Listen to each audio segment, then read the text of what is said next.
Hello everyone. आज की इस वीडियो में पीजीटी एग्ज़ाम्स के लिए ये जो प्रैक्टिस सेट है वो सेकंड नंबर का है एंड प्रैक्टिस सेट में टोटल 1000 क्वेश्चंस रहने वाले हैं जो कि आपके आने वाले एग्ज़ाम्स पीजीटी के लिए इम्पॉर्टेंट रहने वाले हैं। वीडियो स्टार्ट करने से पहले अगर आप चैनल पर नए हैं तो चैनल को सब्सक्राइब कर लें। चैनल का नाम है गोल टू सक्सेस। अगर आप नेट जेआरएफ पीजीटी जीआईसी या फिर असिस्टेंट प्रोफेसर एग्ज़ाम की तैयारी कर रहे हैं सोशियोलॉजी से तो इस चैनल के साथ जुड़कर आप यहाँ से अपने स्टडी को कंप्लीट कर सकते हैं। प्लेलिस्ट में उन सभी वीडियोज़ के फोल्डर्स मिल जाएंगे, आप वहाँ से उन वीडियोज़ को देख सकते हैं। तो चलिए स्टार्ट करते हैं। फर्स्ट क्वेश्चन है, वैयक्तिक प्रतिस्पर्धा को कहा जाता है। ऑप्शंस हैं अनौपचारिक प्रतिस्पर्धा, लक्ष्य केंद्रित प्रतिस्पर्धा, अप्रत्यक्ष प्रतिस्पर्धा या फिर संघर्ष। जो वैयक्तिक प्रतिस्पर्धा है उसको क्या कहा जाएगा? तो यहाँ पर राइट आंसर क्या हो जाएगा? लक्ष्य केंद्रित प्रतिस्पर्धा। ऑप्शन बी यहाँ पर राइट आंसर हो जाएगा। जो प्रतिस्पर्धा है या प्रतियोगिता कंपटीशन, ये कैसी प्रक्रिया है? ये असहयोगी सामाजिक प्रक्रिया है। ठीक है, असहयोगी सामाजिक प्रक्रिया है। और प्रतिस्पर्धा के अलावा असहयोगी सामाजिक प्रक्रिया में आपका प्रतिकूलता, संघर्ष, विरोध, विद्रोह ये सभी आ जाएंगे। ठीक है, असहयोगी सामाजिक जो प्रक्रियाएं हैं उनमें प्रतिस्पर्धा, संघर्ष, प्रतिकूलता, विरोध, विद्रोह ये सभी आ जाएंगे। प्रतिस्पर्धा की बात की जाए तो फेयरचाइल्ड क्या कहते हैं कि प्रतिस्पर्धा सीमित वस्तुओं के उपभोग व उन पर अधिकार के लिए होने वाला संघर्ष है। जो प्रतियोगिता या प्रतिस्पर्धा है वो सीमित वस्तुओं के उपयोग व उन पर अधिकार के लिए होने वाला क्या है? संघर्ष है। अगर हम दूसरे शब्दों में बात करें तो जो प्रतियोगिता या प्रतिस्पर्धा होती है वो दो या दो से अधिक किन्हीं व्यक्ति या समूहों के बीच में कोई सीमित वस्तु है उसको प्राप्त करने के लिए नियमों के अंतर्गत किया जाने वाला प्रयास है। ठीक है, और प्रतिस्पर्धा कैसे है? सार्वभौमिक, हर समाज में देखने को मिलती है, निरंतरता होती है इसमें। वेबर ने दो तरह की प्रतियोगिता की या प्रतिस्पर्धा की बात की थी, नियंत्रित प्रतिस्पर्धा और अनियंत्रित प्रतिस्पर्धा। तो यहाँ पर फर्स्ट क्वेश्चन का राइट आंसर ऑप्शन बी हो जाएगा। नेक्स्ट है, हरिजन सेवक संघ की स्थापना किसने की है? ऑप्शंस हैं V R Shinde, Mahatma Gandhi, B R Ambedkar, Jyotiba Phule. Harijan Sevak Sangh की स्थापना किसने की है? V R Shinde, Mahatma Gandhi, B R Ambedkar, Jyotiba Phule options में हैं। तो यहाँ पर राइट आंसर क्या हो जाएगा? महात्मा गांधी। ऑप्शन बी यहाँ पर राइट आंसर हो जाएगा। नेक्स्ट है, भारत में जनजातियों के विकास के लिए राष्ट्रीय उपवन का सुझाव किसने दिया? जनजातियों के विकास के लिए भारत में नेशनल पार्क का जो कॉन्सेप्ट था या आइडिया थी, है ना, इसका सुझाव किसने दिया था? ऑप्शन हैं GS Ghurye, DN Majumdar, NK Bose, Verrier Elwin. GS Ghurye, DN Majumdar, NK Bose, Verrier Elwin options में हैं। भारत में जनजातियों के विकास के लिए राष्ट्रीय उपवन या राष्ट्रीय उद्यान या नेशनल पार्क लिखा हुआ आएगा पेपर में, तो किसने सुझाव दिया था? वेरियर एल्विन ने। ऑप्शन डी यहाँ पर थर्ड का राइट आंसर हो जाएगा। ठीक है, और एल्विन ने जनजातियों के लिए वनवासी शब्द का प्रयोग किया था। ध्यान दीजिएगा, एग्जाम में पूछ सकते हैं। ठीक है, जनजातियों के लिए एल्विन ने वनवासी शब्द का प्रयोग किया था। जनजातियों की रक्षा के लिए इन्होंने एक नीति थी, अलग थलग की नीति, इंग्लिश में से आइसोलेशन पॉलिसी बोला जाता है। आइसोलेशन पॉलिसी, अलग थलग की जो नीति है उसका समर्थन किया था। और जनजाति जिस एरिया में रहते हैं, जिस भूक्षेत्र में रहते हैं, उनको उन्होंने नेशनल पार्क घोषित करने की जो वकालत है या जोर है उस पर दिया था। ठीक है, तो ऑप्शन डी यहाँ पर राइट होगा। नेक्स्ट है, जनरीतियों, प्रथाओं और रूढ़ियों का स्थायी ढांचा है। समिति, समाज, संस्था, समूह। जनरीतियों, प्रथाओं, रूढ़ियों का स्थायी ढांचा ही है क्या? इनमें से समिति, समाज, संस्था या फिर समूह। तो यहाँ पर क्या होगा? क्या होगा यहाँ पर? संस्था। ऑप्शन सी यहाँ पर क्या हो जाएगा, राइट आंसर हो जाएगा। संस्था शब्द का सबसे पहले जो प्रयोग है वो हर्बर्ट स्पेंसर ने अपनी बुक फर्स्ट प्रिंसिपल में किया था। ध्यान दीजिएगा, सबसे पहले संस्था शब्द का जो प्रयोग है वो हर्बर्ट स्पेंसर ने अपनी बुक फर्स्ट प्रिंसिपल में किया था। और क्या कहा था कि संस्था वह अंग है जिसके माध्यम से, जिसके ज़रिए समाज के कार्यों को क्रियान्वित किया जाता है। संस्था वह अंग है जिसके ज़रिए समाज के जो कार्य हैं उनको क्रियान्वित किया जाता था।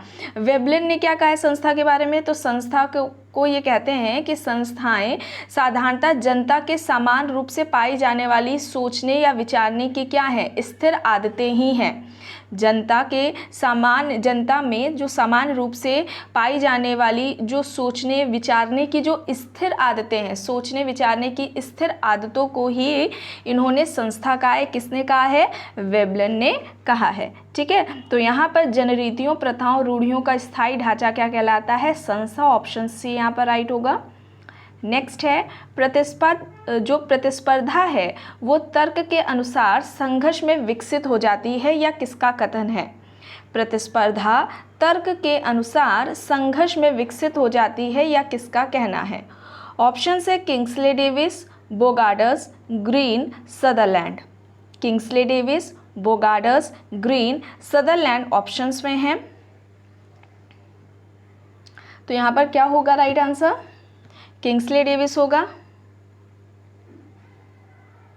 ठीक है, ऑप्शन ए यहाँ पर राइट आंसर हो जाएगा। नेक्स्ट है मिल्टन सिंगर एंड मैकमेरेट ने भारतीय ग्रामीण समाज में सामाजिक परिवर्तन का अध्ययन करने के लिए किस अवधारणात्मक ढांचे का प्रयोग किया है। भारतीय ग्रामीण समाज में जो सामाजिक परिवर्तन है उसका अध्ययन करने के लिए मिल्टन सिंगर और मैकमेरेट ने किस अवधारणा का प्रयोग किया था। ऑप्शंस हैं संस्कृतिकरण, पश्चिमीकरण, लघु और बृहद परंपरा, संरचनात्मक प्रकार्यात्मक सिद्धांत, या फिर इनमें से कोई नहीं। तो बताइए यहाँ पर क्या होगा राइट आंसर।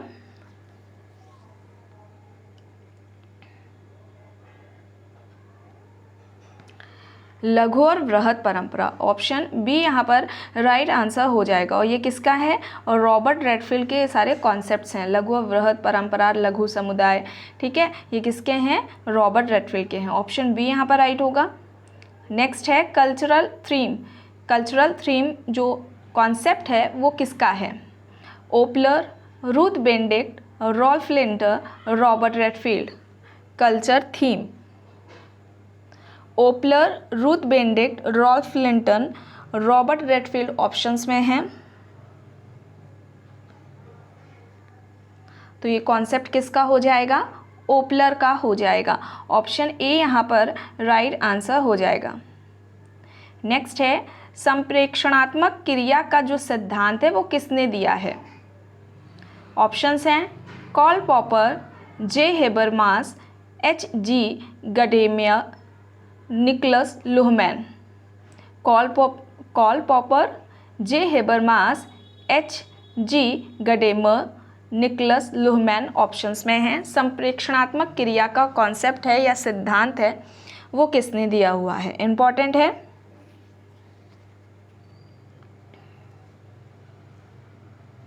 तो यहाँ पर राइट आंसर क्या हो जाएगा, हेबरमास।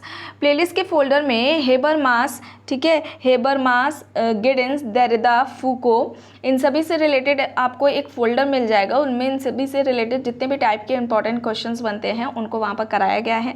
अगर आपने नहीं देखा है तो आप देख सकते हैं, इंपॉर्टेंट है, आपके एग्जाम्स में पूछे जाते हैं। तो हेबरमास यहाँ पर राइट आंसर हो जाएगा। हेबरमास की कुछ बुक्स के बारे में बात की जाए तो इनकी है books the theory of communicative action. पहली क्या है, the theory of communicative action. Next है knowledge and human interest. Knowledge and human interest है, ये दो बुक हो गई। इसके अलावा थर्ड है between facts and norms. Between facts and norms, ये इनकी बुक है। एंड लास्ट में है the future of human nature. The future of human nature, ये किसकी हो गई, हेबरमास की। ये 4 बुक्स हो गई, इंपॉर्टेंट है, इन्हें याद कर लीजिएगा। ऑप्शन बी यहाँ पर राइट है। नेक्स्ट है, किसने अर्थव्यवस्था को अधिसंरचना कहा है? अर्थव्यवस्था को अधिसंरचना किसने कहा है? आइए ऑप्शंस देखते हैं। Marshall, David, MacIver, Marx. Marshall, David, MacIver, Marx options में हैं। अर्थव्यवस्था को अधिसंरचना किसने कहा है, ये पूछा गया है क्वेश्चन। तो कार्ल मार्क्स होगा, ऑप्शन डी यहाँ पर राइट आंसर हो जाएगा। कार्ल मार्क्स से रिलेटेड फोल्डर आपको मिल जाएगा जिसमें कॉन्सेप्ट्स कराए गए हैं इनके, जो कि इंपॉर्टेंट है, जैसे कि स्वयं में वर्ग, स्वयं के लिए वर्ग क्या है, अतिरिक्त मूल्य की अवधारणा क्या है, वर्ग संघर्ष का सिद्धांत क्या है, संरचना के 2 प्रकार बताएं, अधिसंरचना और अधोसंरचना ये क्या होती है, इनको कराया गया है। कार्ल मार्क्स से रिलेटेड जो इम्पॉर्टेंट जो स्टेटमेंट्स होते हैं, यानी कि जो महत्वपूर्ण कथन हैं, उनको भी वहाँ वीडियो में कराया गया है। इसके अलावा जितने भी MCQs बनते हैं, ठीक है, आपके एग्जाम्स में जो पूछे गए हैं, उन सभी को उन वीडियोज़ में कराया गया है, आप देख सकते हैं। ऑप्शन डी यहाँ पर क्या होगा, राइट आंसर होगा।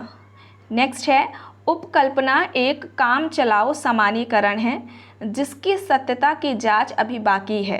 यह परिभाषा किसने दी है? ऑप्शंस हैं PV यंग, लुंडबर्ग, गुडे एंड हॉट, CA मोजर। उपकल्पना एक काम चलाओ सामान्यीकरण है जिसकी सत्यता की जांच अभी बाकी है। PV यंग, लुंडबर्ग, गुडे एंड हॉट, CA मोजर ऑप्शंस में है। तो यहाँ पर राइट आंसर क्या हो जाएगा, लुंडबर्ग। ऑप्शन बी यहाँ पर क्या होगा, राइट आंसर होगा। नेक्स्ट है, संस्कृतिकरण को अग्रिम समाजीकरण की प्रक्रिया किसने कहा है? संस्कृतिकरण को अग्रिम समाजीकरण की प्रक्रिया किसने कहा है? ऑप्शंस हैं AK सरन, योगेंद्र सिंह, योगेश अटल, दीपांकर गुप्ता। AK सरन, योगेंद्र सिंह, योगेश अटल, दीपांकर गुप्ता ऑप्शंस हैं। तो यहाँ पर राइट आंसर क्या हो जाएगा, योगेंद्र सिंह।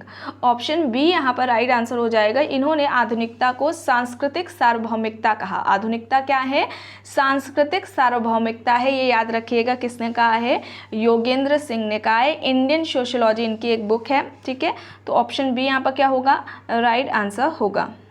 नेक्स्ट है, सामाजिक नियंत्रण का अभिकरण नहीं है। न्यायपालिका, अर्थव्यवस्था, धर्म, आदर्श नियम। न्यायपालिका, अर्थव्यवस्था, धर्म, आदर्श नियम, ये ऑप्शंस में हैं। सामाजिक नियंत्रण का अभिकरण नहीं है, ये पूछा गया है। तो क्या होगा, अर्थव्यवस्था। ऑप्शन बी यहाँ पर क्या होगा, राइट होगा। नेक्स्ट है, निम्नलिखित में से कौन एक समिति की विशेषता नहीं है? ऑप्शंस हैं, इसका एक उद्देश्य होता है, औपचारिक नियम, सहयोग, स्थायी प्रकृति। समिति की विशेषता नहीं है पूछा गया है। इसका एक उद्देश्य होता है, औपचारिक नियम है, सहयोग है, स्थायी प्रकृति है। बताइए यहाँ पर क्या होगा, स्थायी प्रकृति। ऑप्शन डी यहाँ पर राइट आंसर हो जाएगा, ठीक है। निश्चित संगठन होता है, समिति में क्या है, निश्चित संगठन पाया जाता है, मूर्त होती है, निश्चित उद्देश्य होता है, विचार पूर्वक सोच समझ करके इसकी स्थापना होती है, नियमों पर आधारित होता है, ऐच्छिक सदस्यता होती है और अस्थायी प्रकृति होती है। कैसी होती है, स्थायी प्रकृति नहीं होती है, अस्थायी प्रकृति होती है, ठीक है। तो ऑप्शन डी यहाँ पर राइट होगा। नेक्स्ट है, निम्नलिखित में से कौन सा सही सुमेलित नहीं है? आइए देखते हैं, कॉन्सेप्ट्स हैं। प्राथमिक समूह की अवधारणा और द्वितीयक समूह मीट, अंतः समूह बाह्य समूह समन, सदस्यता और गैर सदस्यता समूह मर्टन, सकारात्मक और नकारात्मक समूह न्यूकॉम्ब। तो सही सुमेलित नहीं है पूछा गया है। प्राथमिक और द्वितीयक समूह मीट, अंतः समूह बाह्य समूह समन, सदस्यता और गैर सदस्यता समूह मर्टन, सकारात्मक नकारात्मक समूह न्यूकॉम्ब। तो क्या होगा यहाँ पर, ऑप्शन ए होगा, ठीक है। बताइएगा, प्राथमिक समूह और द्वितीयक समूह की जो बात है वो किसने की है? समूह के 2 प्रकार, प्राथमिक समूह और द्वितीयक समूह, किसने बताए हैं? कमेंट में बताइएगा। ऑप्शन ए यहाँ पर राइट है। नेक्स्ट है, निम्नलिखित में से किसने न्यायशीलता परिवार की चर्चा की है, या परिवार के प्रकार में न्यायशीलता परिवार की बात किसने की है? ऑप्शंस हैं, Carl C Zimmerman, Murdock, Gerald R Leslie, MK. Gandhi. न्यासिता परिवार की चर्चा किसने की है? Carl C Zimmerman, Murdock, Gerald R Leslie, MK. Gandhi.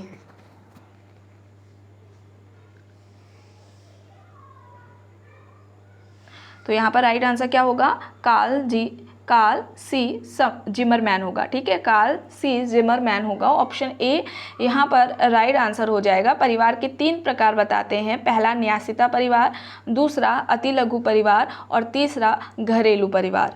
न्यासिता परिवार, अति लघु परिवार, घरेलू परिवार की बात जिमरमैन ने की है। ऑप्शन ए यहाँ पर राइट होगा। नेक्स्ट है, मर्डॉक के अनुसार कितने संबंधी द्वितीयक नातेदारी की श्रेणी में आते हैं? मोस्ट इंपॉर्टेंट, कितने संबंधी द्वितीयक नातेदारी की श्रेणी में आते हैं?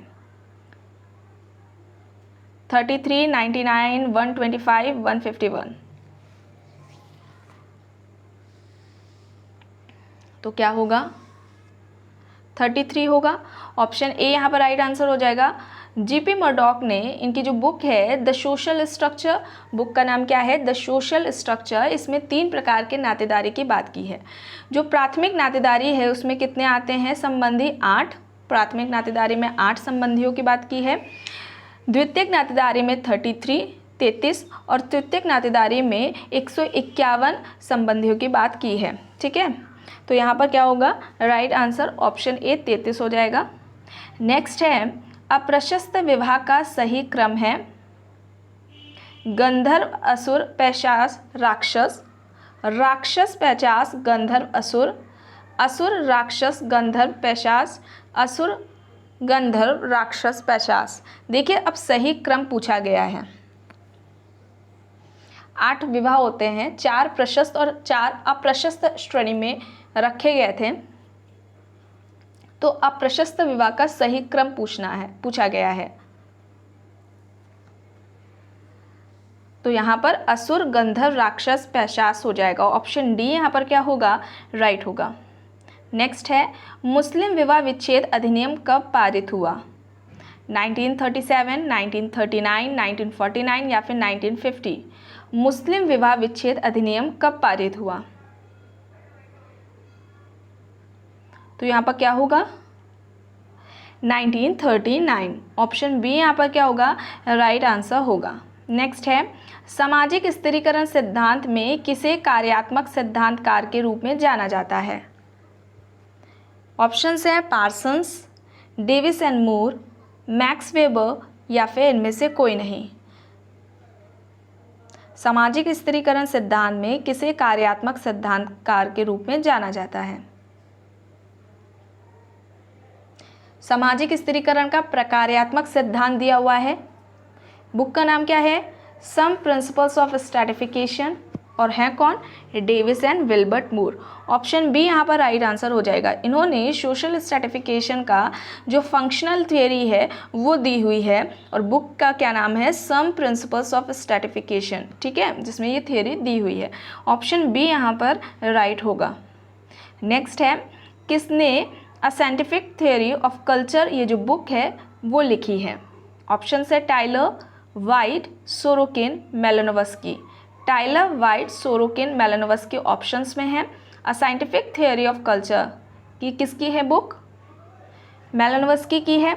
ऑप्शन डी यहाँ पर क्या होगा? राइट आंसर होगा। Crime and custom in savage society, ये भी इनकी बुक है, crime and custom in savage society.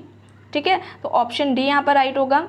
Next है, निम्नलिखित में से कौन विज्ञानों के वर्गीकरण के लिए जाना जाता है? ऑप्शन है Durkheim, Weber, Spencer, Auguste Comte. Durkheim, Weber, Spencer, Auguste Comte options में हैं। विज्ञानों का वर्गीकरण किसने किया था? अगस्त कॉम्ट ने। ऑप्शन डी यहाँ पर क्या होगा? राइट आंसर होगा। पहले गणित को रखते हैं, मैथ्स, फिर एस्ट्रोनॉमी यानी कि खगोल शास्त्र की बात करते हैं, फिर फिजिक्स आता है, भौतिक शास्त्र, फिर केमिस्ट्री यानी रसायन शास्त्र, फिर बायोलॉजी, जीव विज्ञान, और लास्ट में समाजशास्त्र, सोशियोलॉजी को इन्होंने रखा है। ठीक है, तो ऑप्शन डी यहाँ पर क्या होगा? राइट होगा। नेक्स्ट है, नगरीकरण एक प्रक्रिया है और नगरवाद एक परिस्थिति है, किसने कहा है? Bergel, Anderson, Ghurye, Roy, Bergel, Anderson, Ghurye, Roy options में है। नगरीकरण एक प्रक्रिया है और जो नगरवाद है वो एक परिस्थिति है। तो यहाँ पर क्या होगा, बर्गेल होगा। ऑप्शन ए यहाँ पर क्या होगा, राइट होगा। नेक्स्ट है, जब किसी समुदाय में बड़ी संख्या के लोग अवैध साधनों द्वारा अपने लक्ष्यों को पाने का प्रयास करने लगते हैं तब इस दशा को कहा जाता है। आइए ऑप्शंस देखते हैं। सामाजिक विघटन, सामाजिक संगठन, पारिवारिक विघटन या फिर सांस्कृतिक विघटन। किसी समुदाय में बड़ी संख्या में लोग अवैध साधनों द्वारा अपने लक्ष्यों को प्राप्त करने का क्या करते हैं, प्रयास करते हैं, तो उसको हम क्या कहेंगे,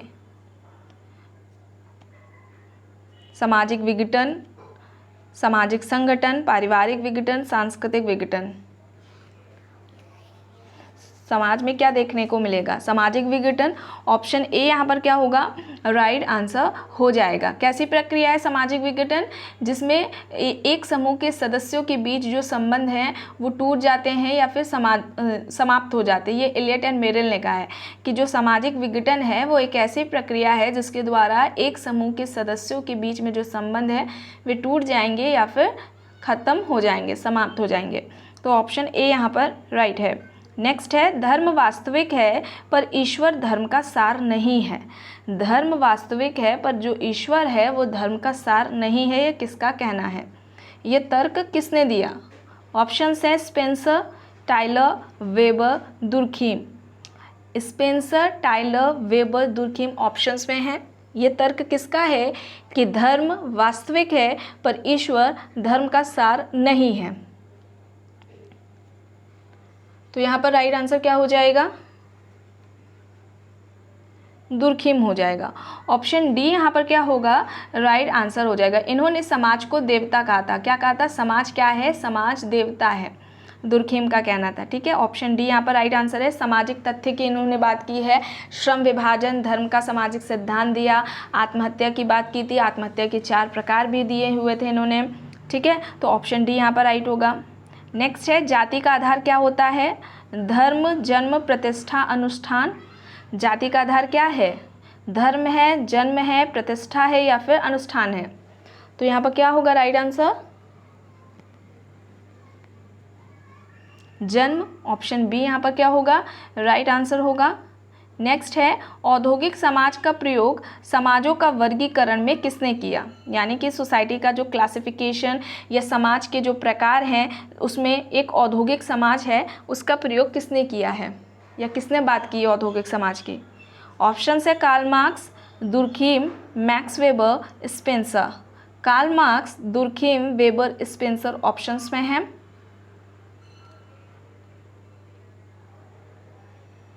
तो यहाँ पर राइट आंसर क्या हो जाएगा, हर्बर्ट स्पेंसर हो जाएगा। ऑप्शन डी यहाँ पर राइट है।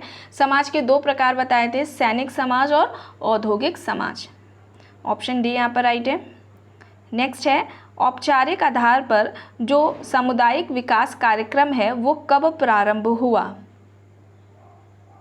2 अक्टूबर 1951 में, 2 अक्टूबर 1952 में, 2 अक्टूबर 1954 में या फिर 2 अक्टूबर 1955 में। औपचारिक आधार पर या औपचारिक तौर पर सामुदायिक विकास जो कार्यक्रम है वो कब प्रारंभ हुआ।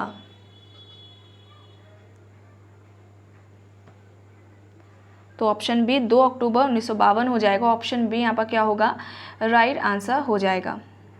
नेक्स्ट है, सामाजिक स्थिति में परिवर्तन जो व्यक्ति की परिस्थिति में बदलाव नहीं लाता है वो कहलाता है। ऑप्शंस हैं क्षैतिज गतिशीलता, उद्रक गतिशीलता, संरचनात्मक गतिशीलता या फिर सामाजिक अस्थिरता। सामाजिक स्थिति में परिवर्तन जो व्यक्ति की परिस्थिति में परिवर्तन नहीं लाता है। ठीक है, ध्यान दीजिएगा, सामाजिक स्थिति में परिवर्तन है लेकिन वो व्यक्ति की परिस्थिति में बदलाव नहीं ला रहा है, उसको क्या कहेंगे हम, क्षैतिज गतिशीलता, उद्रक गतिशीलता, संरचनात्मक गतिशीलता या फिर सामाजिक अस्थिरता। तो यहाँ पर राइट आंसर क्या हो जाएगा, क्षैतिज गतिशीलता हो जाएगा। ऑप्शन ए यहाँ पर क्या होगा, राइट आंसर हो जाएगा। गतिशीलता की सबसे पहले जो बात है वो सोरोकिन ने की थी। किस बुक में? सोशल मोबिलिटी है उनकी बुक, सोरोकिन की, जिसमें उन्होंने गतिशीलता की सबसे पहले बात की थी। और क्षैतिज गतिशीलता क्या होती है? इसमें व्यक्ति या समूह उसी स्तर या उसी स्थान पर रहता है, बस जो परिवर्तन होता है वो उसके स्थान का होता है, एक स्थान से दूसरे स्थान पर वो जाता है और उसका कार्य क्या है? जो स्तर है या स्थान है, पद है, परिस्थिति है, वो वही है। ठीक है, जैसे कि एग्जाम्पल के तौर पर आप ले सकते हैं, जैसे श्रमिक है, एक कारखाने से दूसरे कारखाने में काम कर रहा है। ठीक है, तो यहाँ पर क्या हो जाएगा? क्षैतिज गतिशीलता हो जाएगा। ऑप्शन ए यहाँ पर राइट है। नेक्स्ट है, गलत चेतना की जो अवधारणा है उसको किसने प्रतिपादित किया है?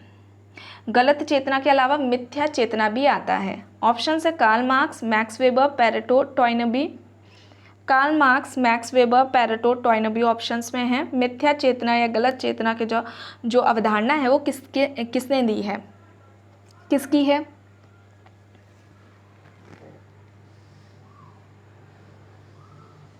Karl marks. ऑप्शन ए यहाँ पर क्या होगा? राइट आंसर होगा। नेक्स्ट है, परिस्थिति और संविदा के आधार पर समाजों का जो वर्गीकरण है वो किसने प्रस्तुत किया है? परिस्थिति और संविदा के आधार पर समाजों का जो क्लासिफिकेशन है वो किसने किया है? ऑप्शन है Henry Maine, Robert Redfield, Emile Durkheim, Karl Marx. Henry Maine, Robert Redfield, Emile Durkheim, Karl Marx options में हैं। तो यहाँ पर क्या होगा? हेनरी मैन होगा। ऑप्शन ए यहाँ पर राइट आंसर हो जाएगा।